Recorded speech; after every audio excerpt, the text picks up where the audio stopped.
¿Fue Hitler un yonki? Hay quien lo asegura hoy. Es una pregunta que se plantean los historiadores y los investigadores. Cocaína, opiáceos, esteroides. ¿Era Hitler un toxicómano? La historia que vamos a contar no es la que se suele oír en boca de los historiadores clásicos. La historia que vamos a contar es la de un Hitler drogado hasta las cejas, con los brazos desfigurados por los pinchazos diarios. Nos hemos lanzado en busca de rastros de su adicción. Hemos explorado los archivos. Hemos interrogado a historiadores, a especialistas de la Segunda Guerra Mundial y a científicos. Hemos ido hasta Moscú, donde hemos podido examinar la calavera de Hitler, preservada en los archivos de la Federación Rusa. Tal vez las pruebas toxicológicas nos puedan brindar una confirmación científica de que Hitler era un drogadicto. Esta es la historia de nuestra investigación, una investigación sobre la enfermedad de un hombre y los estragos que causó en la historia. La drogadicción de Hitler no permite en absoluto explicar los crímenes de los nazis, los horrores de la Segunda Guerra Mundial o el exterminio de millones de judíos. Sin embargo, sí arroja una luz totalmente nueva sobre un capítulo de la historia del que pensábamos saberlo todo. Detrás de este hallazgo se halla este hombre, el escritor alemán Norman Ohler. No es historiador, sino autor de novelas policíacas, y fue por casualidad mientras investigaba para su nuevo libro cuando realizó un extraordinario descubrimiento. Unos documentos que hasta entonces no habían visto la luz. Las notas y el diario del doctor Theodor Morell, el médico personal de Hitler. Norman Ohler pasó semanas descifrando las libretas del médico del Führer. Hoy no le cabe la menor duda. Desde un punto de vista puramente técnico, se puede decir que Hitler era un yonki. A raíz de sus investigaciones, Norman Ohler escribió un libro titulado El Gran Delirio, Hitler, Drogas y el Tercer Reich, que causó sensación, se convirtió en un bestseller y hoy ha sido traducido a 17 idiomas. ¿Hitler un yonki? Nada más lejos del mito del superhombre, enemigo jurado de las drogas y que tan solo comía verduras hervidas para preservar su pureza. Era importante que se viese a Hitler como un vegetariano abstemio y que no fumaba. Era importante para la propaganda nazi. La ironía del asunto es que la realidad era bien diferente.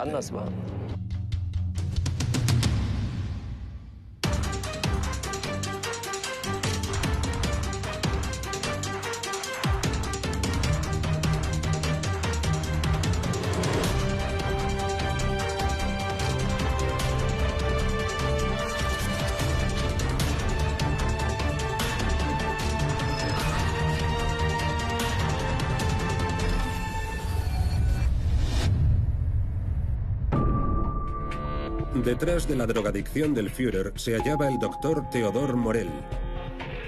Morell se había afiliado al partido nazi en 1933. Tenía 47 años en aquel entonces.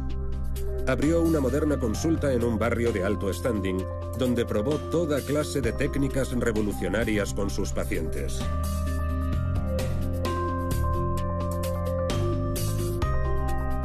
Este médico de moda se erigió en pionero de un nuevo terreno, las vitaminas.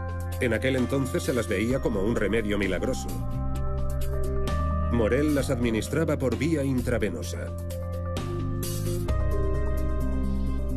Morell era famoso por curar enfermedades que no existían.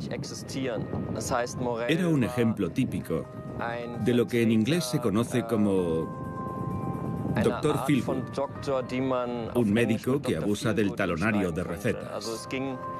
La gente no acudía a su consulta para curarse de problemas serios, sino para sentirse mejor. En aquel entonces todo el Berlín nazi se agolpaba en su consulta. La clientela de la consulta de Morell, en la avenida Kurfürstendamm, en la capital del Reich, eran peces gordos, actores, deportistas, gente de la nobleza y en general ricachones que lo iban a ver para que les pusiese inyecciones de hormonas o de vitaminas para tonificarse. Te prometían que las vitaminas eran una cosa absolutamente milagrosa, que eran comparables con cualquier remedio supuestamente milagroso. Es decir, que si tomabas vitaminas, estarías más sano y fuerte. Más sanos y más fuertes, unos objetivos muy en la línea de la ideología nazi. Y es que aunque en la práctica los nazis se oponían a las drogas, no le hacían ascos a las sustancias farmacéuticas que los pudieran hacer más eficientes. A sus ojos, el consumo de drogas, de narcóticos para superar un problema o mejorar el rendimiento no tenía nada de escandaloso. Al contrario, se les animaba incluso a hacerlo. Su relación con las drogas se centraba más en aliviar el dolor e incluso en potenciar el rendimiento. Entre los pacientes de Morell se encontraba Heinrich Hoffmann, el fotógrafo oficial de Hitler, así como su asistente, una tal Eva Braun, que se acabaría convirtiendo en la amante del Führer. Fueron ellos los que le presentaron a Morell. Hitler se había alzado con el poder 3 años atrás, un poder que no tardaría en rebasar todo límite, sumiendo al mundo entero en el horror.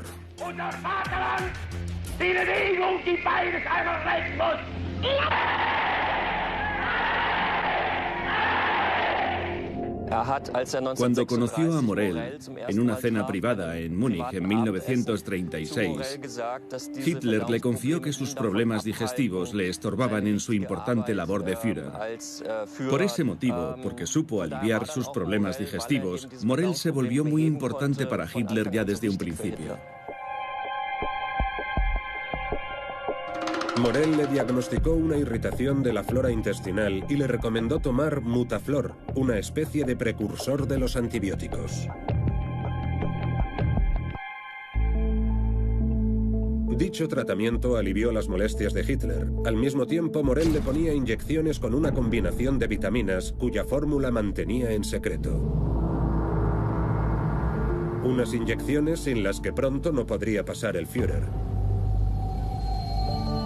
Adolf Hitler entabló una relación muy peculiar con Theodor Morell.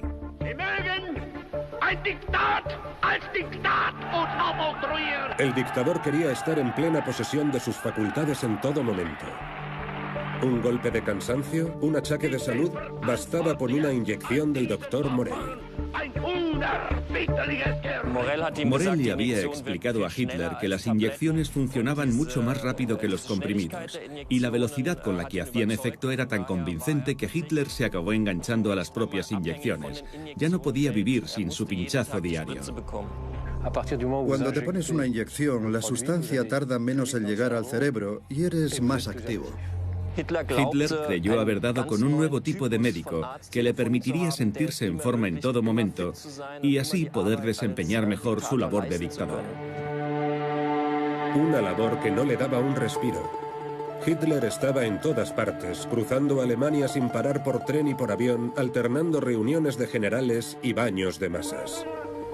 Y a la menor señal de cansancio, allí estaba el doctor Morell.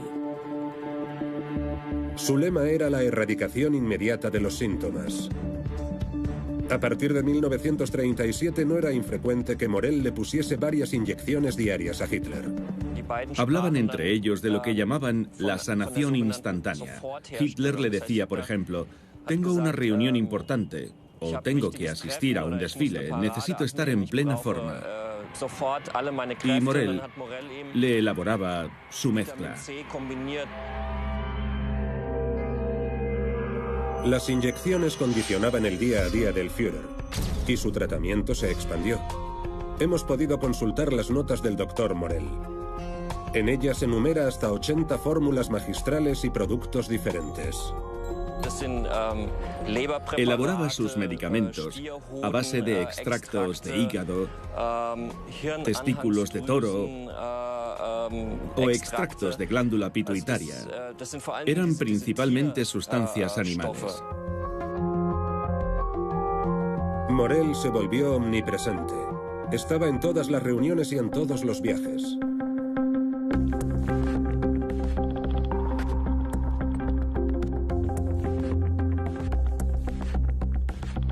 Sin embargo, muchos dentro del círculo interno del Führer lo encontraban repugnante. No tenía nada del ario modélico. Era gordo, a menudo iba sucio, y el uniforme de fantasía que diseñara él mismo era ridículo.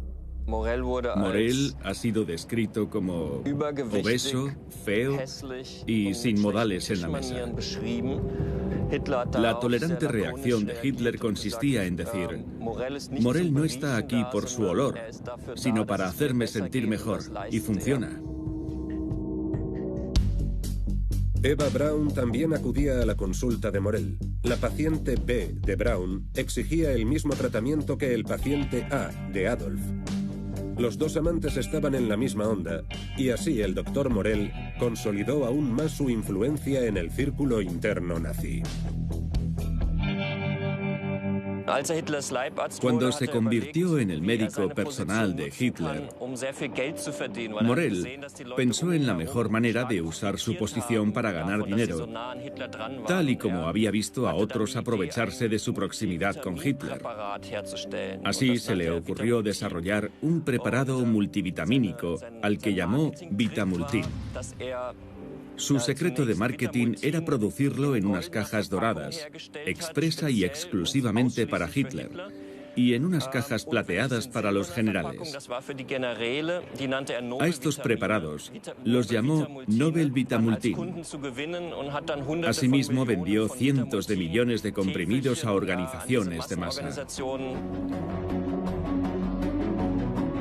Quien dice organizaciones de masa, dice Juventudes Hitlerianas, Frente Alemán del Trabajo y las SA, las famosas camisas pardas.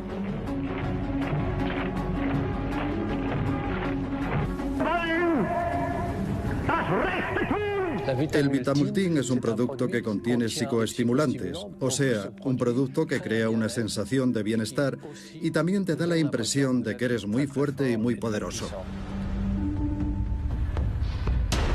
Las élites del Estado nazi estaban ya convencidas de la eficacia de las drogas en el futuro Tercer Reich. Se distribuían a gran escala estimulantes como las anfetaminas, tanto entre los civiles como entre los militares. Y pronto permitirían a la Wehrmacht alzarse con sus primeras victorias.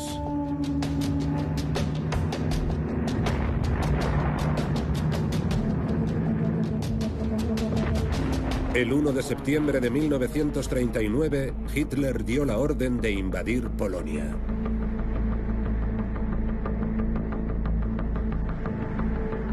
El 10 de mayo de 1940 lanzó a sus tropas al asalto de Francia.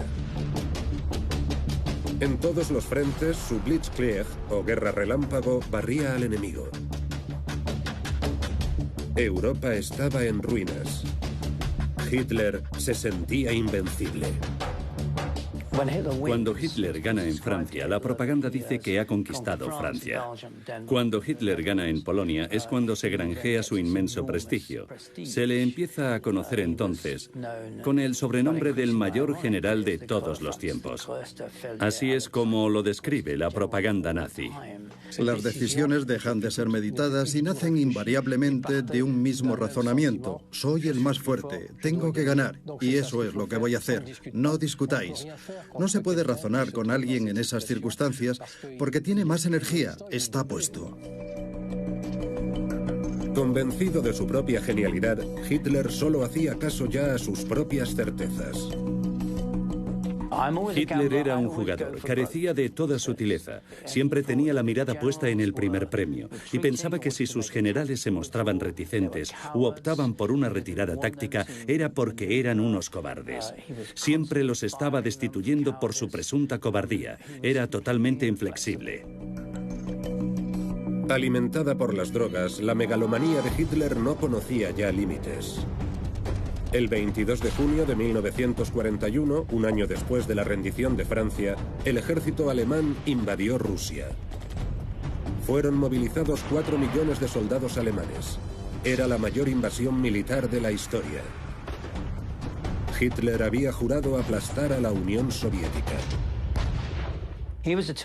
Desde un principio estaba resuelto a conquistar Europa del Este, Ucrania, Rusia y asegurarse de tener todos los cereales, todas las provisiones, para que los alemanes tuvieran que comer durante la guerra que se proponía desatar.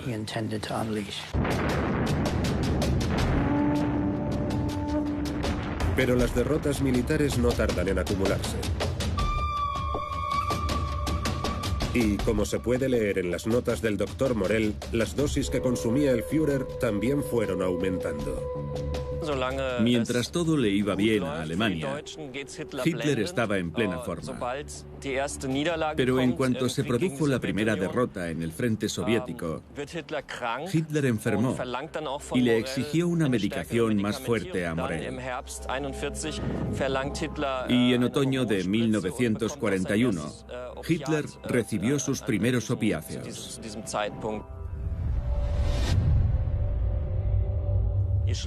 Y cuanto más se deterioraba la situación de los alemanes, más drogas tomaba Hitler.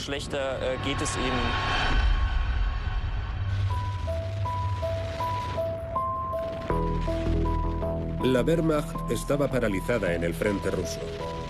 Por primera vez hubo quien contempló la posibilidad de la derrota. Pero el Führer, en su euforia inducida por las drogas, tan solo tenía una idea fija: la resistencia fanática.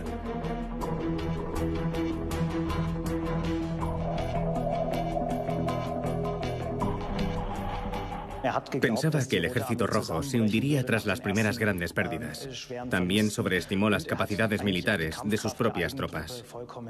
Fue pues un error de cálculo. La guerra relámpago no podía funcionar en la Unión Soviética como había funcionado en los territorios relativamente pequeños de Francia o Polonia.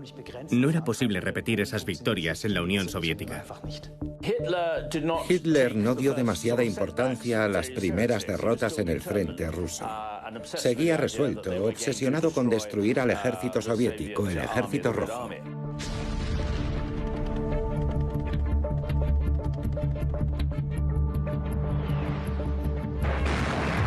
En Rusia, la estrategia de la guerra relámpago fue un fracaso.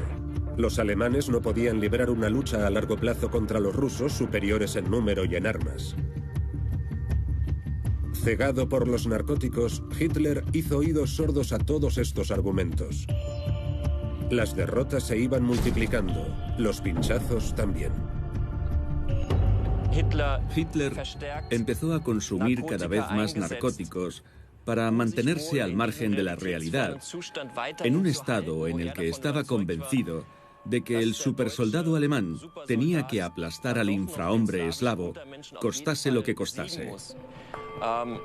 No cabe duda de que las drogas fueron responsables en parte del hecho de que Hitler tuviera una visión tan radicalmente errada de las cosas. Hitler vivía en un estado de autoengaño debido a su personalidad. Siempre había tenido esa especie de visión mesiánica de su papel como líder. Y por supuesto estaba convencido de la infalibilidad de su voluntad. Naturalmente, las drogas que tomaba, las drogas que le suministraba su médico, Theodor Morell, solo podían empeorar su estado. El 11 de diciembre de 1941, Estados Unidos entró en guerra con Alemania. La nueva obsesión de Hitler fue entonces la de mantener todas sus posiciones hasta haber exterminado a todos los judíos. Muss in Deutschland kommen und muss sagen, den Frieden wollen wir, aber diese ununterbrochene Entrückung lehnen wir ab. Hitler sabía que ya no podía ganar la guerra. Tras el fracaso de su campaña en el este en 1941 y con la incorporación de Estados Unidos en el bando aliado, Hitler tenía claro que su plan había fallado y quería matar hasta el último judío. Si perdemos, al menos los judíos no nos sobrevivirán, pensó. Hitler jamás habría reconocido la posibilidad de la derrota, porque habría sido una traición a la Alemania nazi. Pero al mismo tiempo, en su fuero interno, temía no poder ver realizados sus planes. Creo que Hitler temía perder la oportunidad de matar a tantos judíos como le fuese posible. En marzo de 1942, Hitler dio la orden de lanzar la Operación Reinhardt. es decir, el exterminio sistemático de más de 2 millones de judíos polacos, así como de 50.000 gitanos en la Polonia ocupada.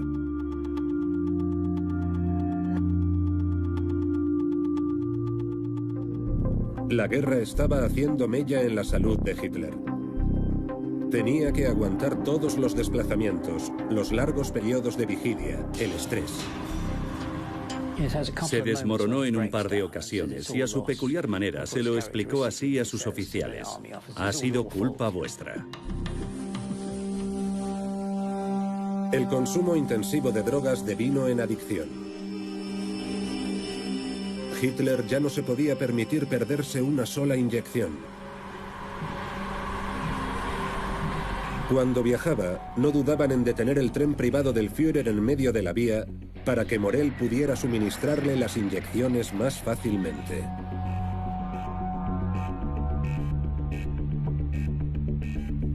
Aislado en su mundo de drogadicto, Hitler había dejado de comer junto a sus generales.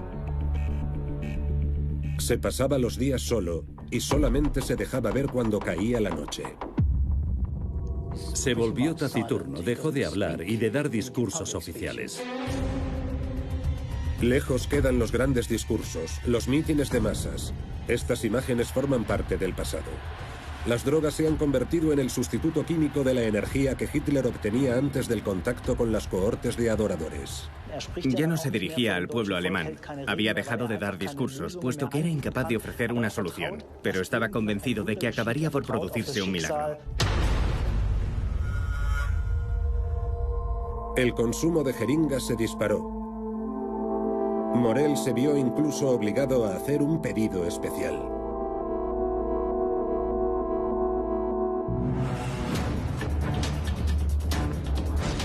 Mientras tanto, en Rusia, el cerco se estrechaba en torno al ejército alemán.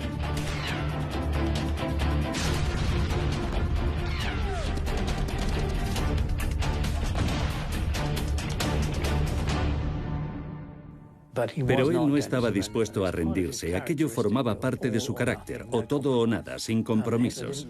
A Hitler no le importaba sacrificar a sus tropas. Entonces, de repente, se produjo un vuelco en la opinión pública alemana. La victoria ya no importaba tanto. El entusiasmo se había esfumado. Tal vez fuese un régimen ideal, pero se estaba convirtiendo en un régimen odiado.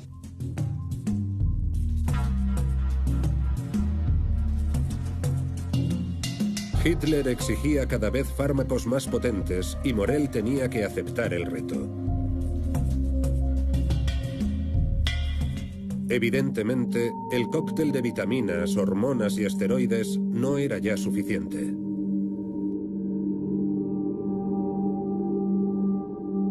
Hemos consultado el historial del paciente A. En el segundo trimestre de 1943, Morell deja constancia de una nueva sustancia. Subraya el nombre 3 veces. Es el Leukodal.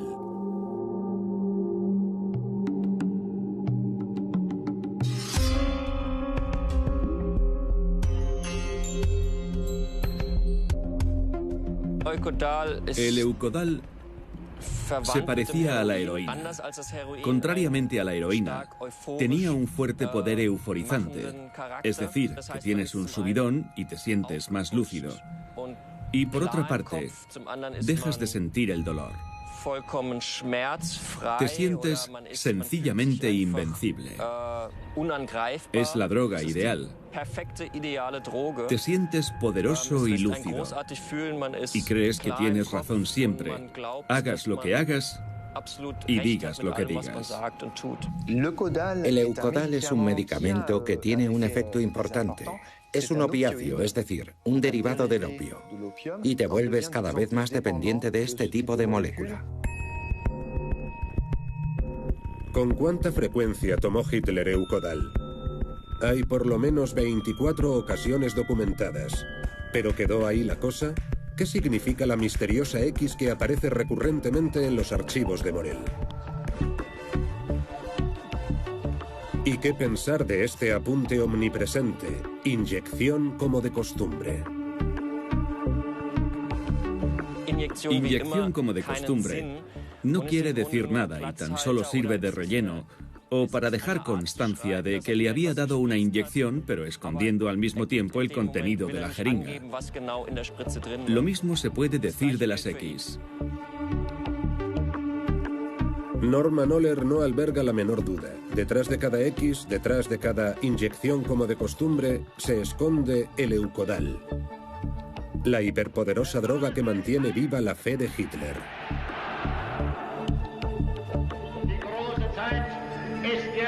18 de julio de 1943. Los alemanes acababan de sufrir una enorme derrota en Kursk, en el frente oriental.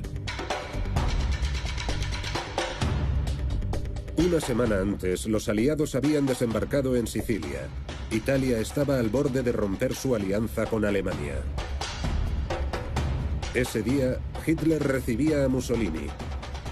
El Führer tenía que convencerlo a toda costa de permanecer en su bando. Poco antes de la reunión, Morell le había administrado una inyección de Eukodal al Führer. Una vez más, la droga obró milagros. Hitler habló sin parar. Mussolini estaba algo maltrecho y también preocupado porque Roma estaba siendo bombardeada por primera vez por los aliados. Es evidente que Hitler estaba drogado. Se puede apreciar en las imágenes de su encuentro con Mussolini, en el que no paraba de hacer aspavientos. Claramente estaba puestísimo. Mussolini quedó subyugado por Hitler, que se encontraba bajo los efectos de la droga que le había proporcionado Theodor Morell, el Eukodal. Estaba obsesionado con la importancia vital de lo que tenía que decirle a Mussolini. Cuando concluyó el encuentro, Italia seguía en el partido. Hitler solo se lo podía agradecer al buen doctor Morell. Esa noche Hitler le dijo a Morell: el éxito de hoy te lo debo a ti, ya que Morell le había inyectado exactamente lo que necesitaba para la reunión.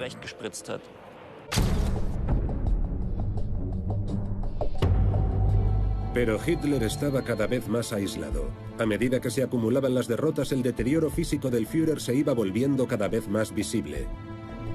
Por aquel entonces solo tenía 54 años. Hitler se estaba debilitando a ojos vistas. Su tez se tornó gris y amarillenta. Su pelo estaba encaneciendo. Su aspecto general parecía menos aseado y su mente no estaba tan aguzada como antes. Es evidente que estaba estresado. Hay numerosos testimonios de su envejecimiento acelerado. Tan solo tenía 50 y tantos años y ya parecía presentar los síntomas del Parkinson.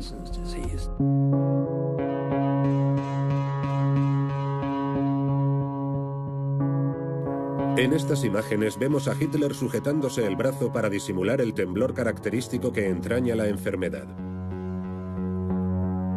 Cada vez más a menudo, Hitler se sumía en largos y dispersos monólogos. Su círculo más interno lo rehuía para evitar sus diatribas y sus rabietas. Estos cambios de personalidad se achacaban al agotamiento, pero lo cierto es que el uso continuado de narcóticos le había corroído el cerebro. Vemos cómo las dosis de Eukodal iban en aumento. Una dosis de 20 miligramos de Eukodal, administrada por vía intravenosa, podía producir un efecto increíblemente poderoso, sin comparación con ninguna medicación normal. Morell contaba más que nunca con la plena confianza de su Führer. Hitler le concedió incluso la Cruz de Caballero al Mérito Militar.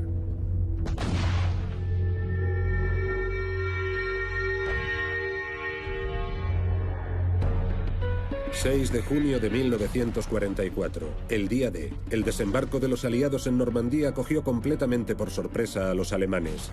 El frente occidental quedaba así inaugurado. Militarmente, las últimas esperanzas del Reich se estaban volatilizando. Hitler era el ejemplo, el modelo a seguir, y en aquel entonces la población ya estaba empezando a dudar de él. Algunos hasta se planteaban si no sería mejor quitarlo de en medio para obtener por fin la paz.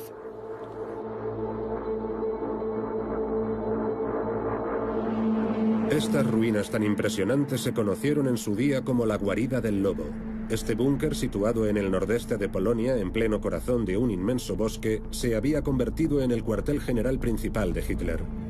Protegido por unos muros de cemento reforzado de 2 metros de grosor y rodeado de campos de minas, disponía de su propio aeródromo y de una estación de ferrocarril construida expresamente. Fue aquí, el 20 de julio de 1944, donde Hitler sobrevivió a un intento de asesinato. Ese día, Morell le había administrado a Hitler una de sus inyecciones X, como de costumbre, apuntó en su diario. Había 24 oficiales reunidos alrededor de una gran mesa. Hitler estaba escudriñando unos mapas militares. La detonación fue sumamente violenta. Hitler estuvo a punto de morir en el intento de asesinato del 20 de julio del 44. Colocado debajo de la mesa, el artefacto explosivo alcanzó las piernas del Führer. También le perforó los tímpanos, pero estaba vivo.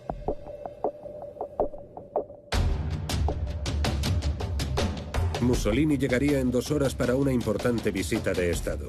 Hitler tenía que reponerse cuanto antes. Tal y como atestiguan los archivos del doctor, por segunda vez ese día, Morell le administró una dosis fresca de la sustancia X.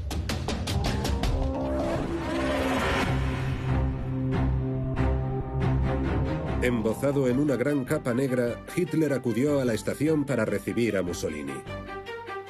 Viendo a un Hitler aparentemente en gran forma, Mussolini, que estaba al tanto del atentado, exclamó: «Esto tiene que ser una señal de la providencia». Los tímpanos reventados de Hitler requerían una intervención urgente, por lo que se hizo venir de un hospital de la región a un otorrinolaringólogo, un tal Erwin Giesing. Acudió para examinar los tímpanos perforados de Hitler y traía una nueva droga en su maletín, la cocaína. Se la aplicó internamente a modo de crema para tratarle la garganta.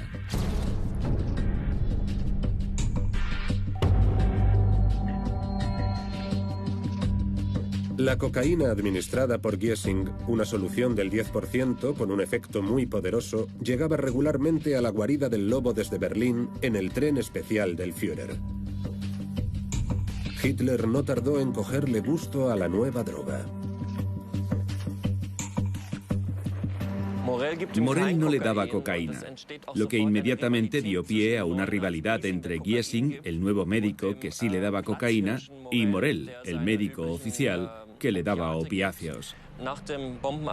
Tras el atentado, ese mismo día, Hitler consumió cocaína y Eukodal, lo que provocó un efecto speedball. Tienes a la vez un efecto estimulante y euforizante.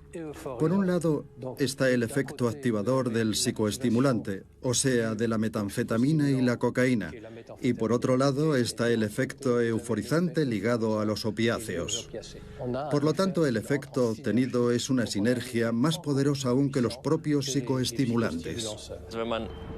Cuando mezclas 2 drogas tan diferentes, como son la cocaína y un opiáceo muy poderoso, obtienes un estado de intoxicación extrema. Bajo el efecto combinado de la cocaína y el Eukodal, la crueldad de Hitler no conocía ningún límite. Fue por aquel entonces cuando Hitler tomó las decisiones más violentas en lo que respecta a la élite militar. Decidió liquidar a sus generales tras una serie de juicios sumarios y hasta difundió las imágenes, las fotos de los ahorcamientos. La represión fue terrible. Fueron ejecutados hasta 600 traidores. Esas ejecuciones eran filmadas y Hitler no dudaba en difundir las imágenes. Tenía que demostrarle a todo el mundo que seguía siendo el jefe. Entre las inyecciones de hormonas y esteroides y la cocaína, pero sobre todo el Eukodal, Hitler apenas llevaba un día sobrio desde el otoño de 1941. El Führer era un drogadicto. La drogodependencia no es en absoluto una situación agradable. Es una situación de sufrimiento, porque el cerebro deja de funcionar normalmente. Las emociones se desatan, se vuelven incontrolables, y la única forma que tiene un drogadicto de encontrar un equilibrio es consumiendo más producto. Hitler se volvió paranoico. A finales de 1944 se mudó a un nuevo refugio de cemento que hizo construir en pleno corazón del perímetro de alta seguridad de la guarida del lobo.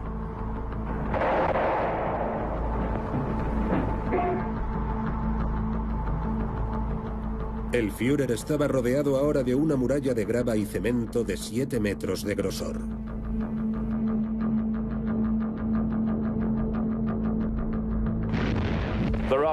Hitler está rodeado tanto por los muros químicos como por los muros de cemento.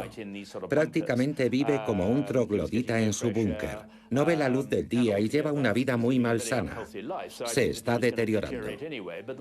Y no cabe la menor duda de que las drogas están precipitando ese deterioro. Están haciendo mella en su juicio. Sus capacidades intelectuales están intactas, pero es incuestionable que su juicio está completamente nublado por estas mezclas de drogas. A finales de 1944, los temblores de Hitler se volvieron cada vez más intensos. En cuanto se disipaban los efectos del Leukodal, los temblores regresaban. El estado de salud de Hitler estaba en boca de todos.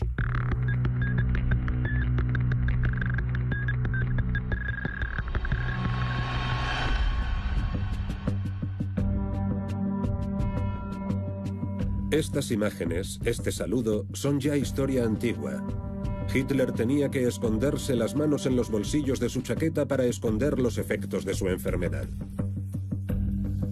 ¿Y si estos temblores hubieran sido consecuencia directa de su consumo frenético de Leukodal y cocaína? Los temblores se podían achacar al Parkinson o se podía pensar que estaban ligados a los efectos tóxicos de un consumo de drogas ingente, habitual y constante. Las venas del dictador estaban tan estragadas que a Morell le costaba encontrar sitio para pincharlo. Morell le dijo a Hitler que tenía que renunciar a las inyecciones porque ya no le encontraba las venas. Las tenía cubiertas de tejido cicatricial, se le estaban formando pústulas, padecía inflamaciones. Mientras los aliados invadían el Reich, el Leukodal estaba barriendo las dudas de Hitler y cegándolo ante la inevitable derrota. Hitler quería dirigir todas las operaciones desde su escritorio con sus mapas, donde se convertía en un dios que movía sus peones en diferentes direcciones. Bajo la influencia combinada del Leukodal y la cocaína, Hitler seguía esperando que fuera posible frenar la ofensiva de los aliados en el oeste. Y para ello tenía un plan: volver a atacar Francia. Cuando Hitler tomó la decisión de lanzar la ofensiva de las Ardenas en septiembre de 1944, estaba bajo los efectos euforizantes de la cocaína. Hitler estaba drogado cuando tomó esa decisión, que a él le pareció una genialidad.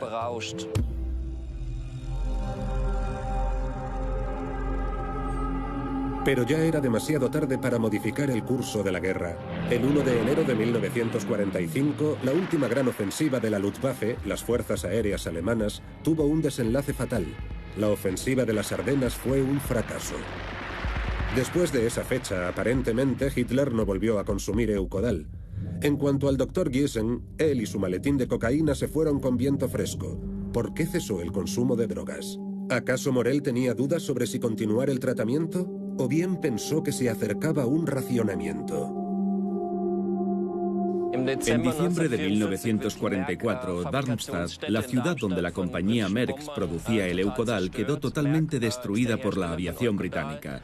Por esa razón, Morell dejó de administrarle Eukodal a Hitler a partir de enero de 1945 y le explicó que ya no quería darle más narcóticos porque tenía que tomar decisiones que eran demasiado importantes y ese estilo de vida ya no era posible. El 16 de enero de 1945, Hitler decidió regresar a Berlín. Su estado de ánimo en el trayecto era siniestro.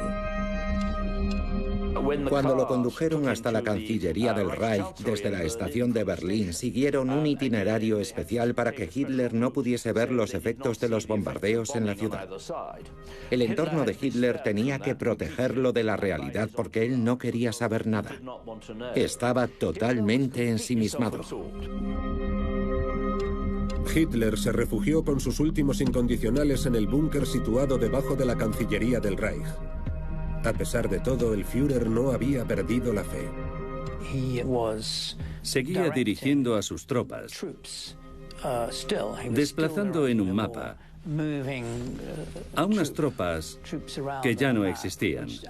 Vivía en un mundo irreal, en el mundo de fantasía de su búnker.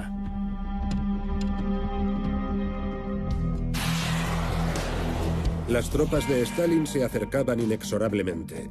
El 3 de febrero de 1945, en un solo día, cayeron 2.000 toneladas de bombas sobre Berlín.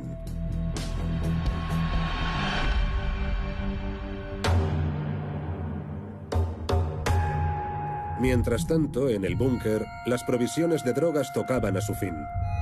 Tan solo quedaban ya unas pocas ampollas de un preparado a base de hígado elaborado in situ. A lo largo de estas últimas semanas, Hitler presentaba todos los síntomas del síndrome de abstinencia. Los temblores empeoraron y su estado físico se deterioró aún más. El síndrome de abstinencia, cuando uno se queda sin sus drogas, se caracteriza por una agresividad extrema, una irritación permanente. Toda emoción se vuelve intolerable. En los últimos estertores del Reich, a lo largo de las últimas semanas, Hitler anunció claramente que estaba dispuesto a suicidarse. Es el periodo del declive, de algún modo. Han sufrido tantas pérdidas, han ido tan lejos, están tan quemados, que llega un punto en el que ya solo pueden desmoronarse. Morell anunció entonces a su paciente que ya no le quedaba ni un mísero comprimido de Vitamultin. El 16 de abril de 1945 comenzó la ofensiva final en Berlín. Con el cerebro destruido por años de abuso de las drogas, Hitler declaró: "Los rusos sufrirán la derrota más sangrienta de todos los tiempos". El 20 de abril, Hitler celebró su cumpleaños por última vez. Cumplía 56 años. Eva Braun organizó un baile al que invitó a los últimos fieles del dictador. Los invitados bebieron champán. Por su parte, Hitler se acostó antes de lo normal. Lo cierto es que había una atmósfera de derrumbe y a la vez una especie de locura colectiva. Era el momento idóneo para terminar de beberse las últimas cajas de champán. Era un ambiente totalmente desquiciado. Estaban con el agua al cuello y habían quemado todos los puentes. La gente ya estaba hablando de la mejor forma de suicidarse, pegándose un tiro, tomando veneno. Mientras tanto, Hitler iba repartiendo cápsulas de cianuro como si fueran caramelos para tomar antes del último viaje. Estaban completamente enloquecidos. Mientras en la superficie los SS celebraban orgías en la Cancillería del Reich. Había comida, champán, alcohol y todo lo demás. Al día siguiente, los lanzamisiles y la artillería pesada del Ejército Rojo de Stalin se ensañaron con el centro de Berlín. Ese mismo día, el doctor Morell fue despedido. Como camello de Hitler, Morell cometió el error que no debe cometer un camello bajo ningún concepto, que es enganchar a un cliente a una sustancia y luego no disponer de esa sustancia. A las 2 de la tarde de ese mismo día, un avión despegó de Berlín. Morell estaba huyendo. Morell fue arrestado por los americanos, quienes lo interrogaron largo y tendido hasta el verano de 1946. Murió al poco tiempo, aparentemente a raíz de las secuelas de su detención a manos de los americanos.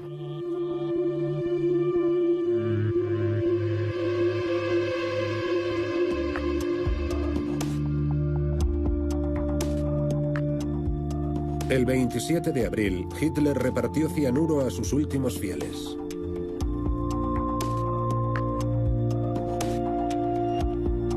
El búnker de la Cancillería era ahora el epicentro de una batería de ataques procedentes de todas las direcciones.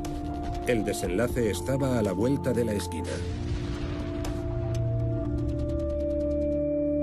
El 29 de abril, a medianoche, se apresuraron en celebrar la boda de Hitler y Eva Braun. El desayuno de bodas fue frugal. Apenas quedaba nada que comer en las despensas del búnker. A continuación, Hitler dictó su testamento. Luego hizo ingerir una cápsula de cianuro a su perra Blondie para comprobar la eficacia del veneno. El 30 de abril, en torno a las 3 de la tarde, Adolf Hitler y Eva Braun se suicidaron ingiriendo cada uno un comprimido de cianuro. Hitler remató la faena descerrajándose un tiro en la cabeza. Así pues, ¿fue Hitler un yonki? ¿Contribuyó su adicción a sumir al mundo entero en el horror? Es una cuestión que los historiadores siguen debatiendo. Tengo la impresión de que las decisiones de Hitler no se vieron afectadas por ninguna droga o medicamento. Una vez más, vemos cómo Oller coge un puñado de ejemplos y los exagera desmesuradamente. Hitler no actuaba bajo los efectos de las drogas, se dejaba guiar por su personalidad. Y sin embargo, lejos de tratar de buscar circunstancias atenuantes a los crímenes del nazismo, Norman Oller está convencido de que la drogadicción de Hitler puede arrojar una nueva luz sobre lo que ya sabemos de este oscuro periodo. Debido a la monstruosidad de los crímenes que se cometieron, creo que tendemos a desconfiar de todo enfoque no ortodoxo y lo rechazamos de entrada.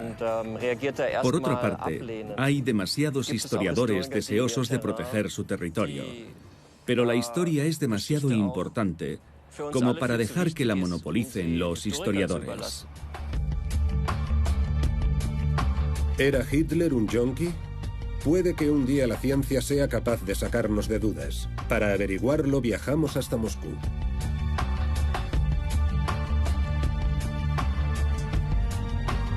Tras la muerte de Hitler, su cadáver fue trasladado por sus últimos acólitos a los jardines de la Cancillería del Reich, donde lo rociaron con petróleo y lo incineraron toscamente. Así lo había solicitado Hitler en su testamento.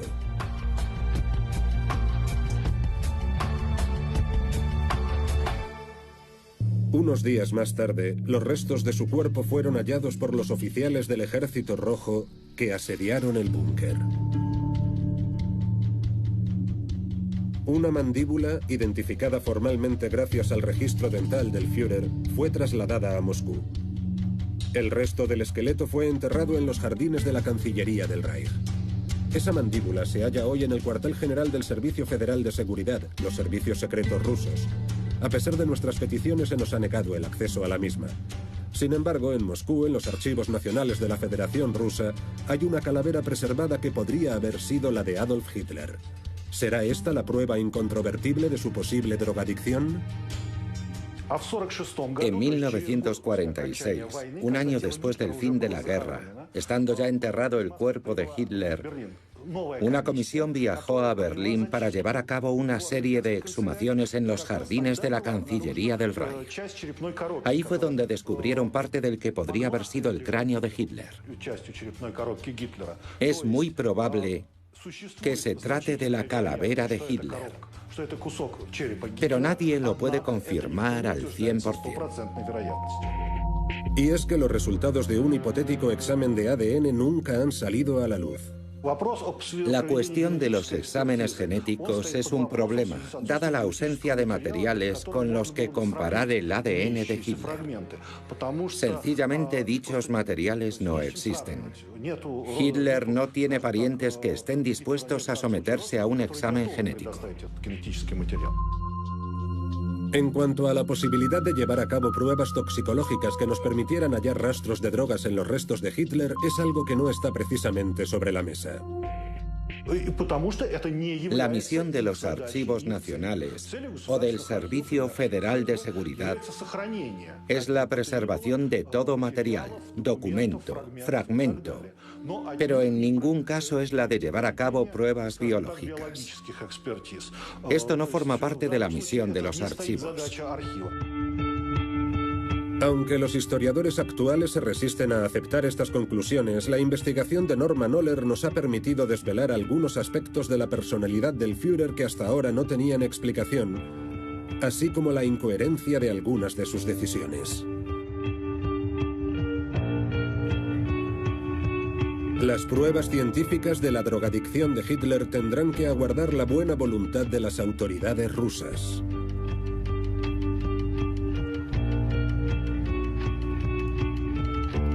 Sin embargo, hay un hecho indiscutible, y es que el régimen nazi, desde la cúspide hasta la base, estaba arraigado en una cultura del poder y el rendimiento a toda costa.